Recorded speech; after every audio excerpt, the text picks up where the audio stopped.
रात के करीब 11:15 बज रहे थे। पैरानॉर्मल इन्वेस्टिगेटर अरमान वर्मा अपने कैमरामैन ऋषि के साथ शहर के बाहर एक पुराने स्कूल के सामने खड़ा था। उस स्कूल का नाम था सेंट मैरी ऑर्फन स्कूल।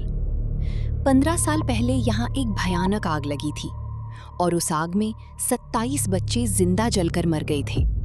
तब से वो जगह बंद थी। लोकल लोग कहते थे रात के वक्त स्कूल के अंदर बच्चों की हंसी, रोने की आवाज और जलते हुए पैरों की स्मेल आती है। अरमान ने कैमरा के सामने धीरे से बोला, आज हम इंडिया के सबसे हॉन्टेड स्कूल्स में से एक जगह इन्वेस्टिगेट करने आए हैं और इस बार हमारे पास एक नया डिवाइस है। उसने अपने बैग से एक छोटा ब्लैक गैजेट निकाला। नाम था स्पेक्ट्रल वॉइस रेजोनेटर। ये एक एक्सपेरिमेंटल डिवाइस था जो पैरानॉर्मल एनर्जी डिटेक्ट करता था। अगर आसपास कोई एंटिटी होती तो डिवाइस ग्रीन से रेड हो जाता।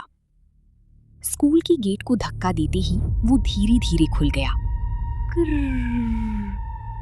अंदर पूरा अंधेरा था। वॉल्स काली पड़ी थी। कुछ जगह जलने के निशान अभी भी थे।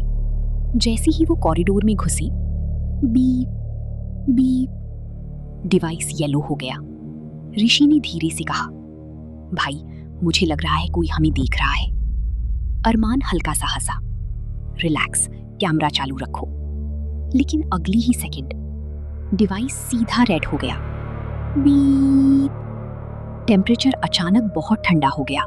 कैमरा का फोकस हिलने लगा और तभी ऋषि अचानक डर के पीछे मुड़ गया। कौन है? अरमान ने पूछा। क्या हुआ? ऋषि की आवाज कांप रही थी। किसी ने मेरी कंधे को पकड़ के कहा, मत जाओ। दोनों कुछ सेकंड चुप रहे। सिर्फ हवा की आवाज आ रही थी। फिर स्कूल के ऊपर वाले फ्लोर से थक थक थक, जैसे कोई दौड़ रहा हो। अरमान और ऋषि सीढ़ियां चढ़ने लगे। सेकंड फ्लोर पूरा जल चुका था। एक क्लासरूम के अंदर जाते ही गैजेट वायलेंटली ब्लिंक करने लगा और स्पीकर से अजीब स्टैटिक साउंड आई। अरमान ने हिम्मत करके इन्वेस्टिगेशन स्टार्ट की। पैरानॉर्मल क्वेश्चंस, क्या यहाँ कोई मौजूद है? कुछ सेकंड साइलेंस। फिर डिवाइस से हल्की बच्चे की आवाज आई। ऋषि का हाथ कांप गया। अरमान ने दूसरा क्वेश्चन पूछा, तुम्हारा नाम क्या है? स्टैटिक। फिर रवि? रूम का डोर अपने आप बंद हो गया। धाम! ऋषि चिल्लाया, भाई डोर खोलो। लेकिन डोर नहीं खुला। डिवाइस अब ब्लड रेड हो चुका था। अरमान ने फिर पूछा, तुम लोग यहाँ क्यों हो? इस बार एक साथ कई बच्चों की आवाज आई। हमें बचाया नहीं गया। रूम का टेम्परेचर और नीचे गिर गया। कैमरा में क्लासरूम के कॉर्नर में एक छोटा जल चुका बच्चा खड़ा दिख रहा था। उसकी आंखें पूरी काली थीं। ऋषि डर के मारे पीछे हट गया। तभी एक और आवाज आई, टीचर ने दरवाजा बंद किया था। अरमान शॉक हो गया क्योंकि ऑफिशियल रिपोर्ट में लिखा था कि फायर शॉर्ट सर्किट से हुई थी, लेकिन अब घोस्ट्स कुछ और बोल रहे थे। अरमान ने जल्दी से पूछा, क्या किसी ने जानबूझकर आग लगाई थी? अचानक पूरा रूम हिलने लगा। बेंचेस अपने आप मूव होने लगे और एक बहुत हेवी डिस्टॉर्टेड आवाज आई, उसने हमें जलाया। उसके तुरंत बाद क्लासरूम के पीछे खड़ी एक ब्लैक शैडो सीधा अरमान की तरफ दौड़ी। स्क्रीच! कैमरा वायलेंटली शेक होने लगा। ऋषि चिल्लाया, भाग अरमान भाग! दोनों दौड़ तोड़कर कॉरिडोर की तरफ भागे। लेकिन कॉरिडोर अब पहले जैसा नहीं था।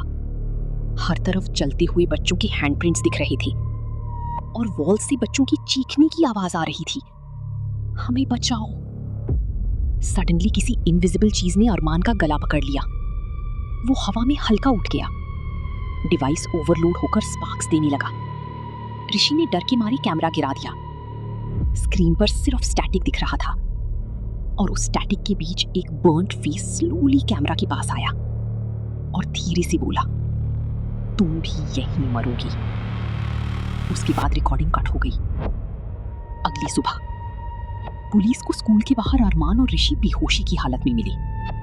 कैमरा टूट चुका था, लेकिन मेमोरी कार्ड में लास्ट 13 मिनट्स की रिकॉर्डिंग अभी भी सेव थी और सबसे टेरिफाइंग बात, रिकॉर्डिंग की एंड में एक एक्स्ट्रा वॉइस रिकॉर्ड हुई थी, जबकि उस वक्त रूम में सिर्फ 2 लोग थे। वॉइस ने धीरे से कहा, अब हम आजाद नहीं होना चाहती।